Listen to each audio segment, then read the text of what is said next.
মা,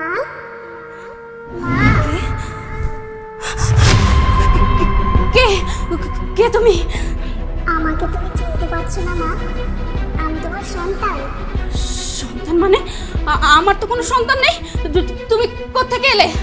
মা, মনে করে দেখো, আজ থেকে 5 বছর আগে তুমি আমাকে নষ্ট করে ফেলেছিলে।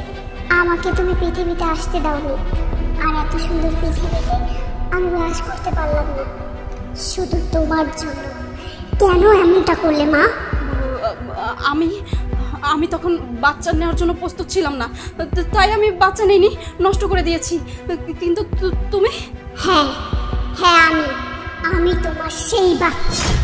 আমার সঙ্গে তুমি অন্যায় করেছো, আর সেটার প্রতিশোধ নেওয়ার জন্য আমি আসছি। তুমি যেমন আমার সুন্দর জীবনটা নষ্ট করে ফেলেছো, আমাকে মেরে ফেলেছো, ঠিক তোমাকেও আমি মেরে ফেলবো, আর সেই জন্যই আমি আসছি। কি ব্যাপার উর্মি, তুমি এবার চিৎকার মেরে উঠলে কেন? কোন খারাপ স্বপ্ন দেখেছো?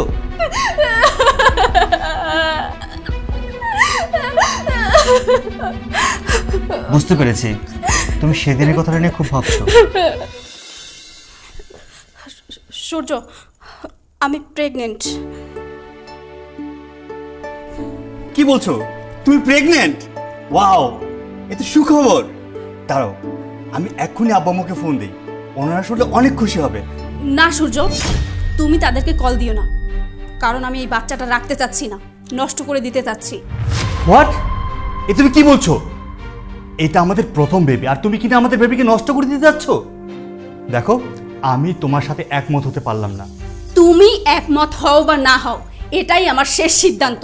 আমি কালকেই ডক্টরের কাছে যাব আর গিয়ে অ্যাবর্শন করিয়ে আসবো। দেখো, তুমি অ্যাবর্শন করতে চেয়েছো, কালকে গিয়ে ভালো একজন ডক্টর দেখিয়ে অ্যাবর্শন করে নিও। সূর্য, আমাকে তুমি মাফ করে দাও। আমি অনেক বড় একটা পাপ করতে যাচ্ছিলাম।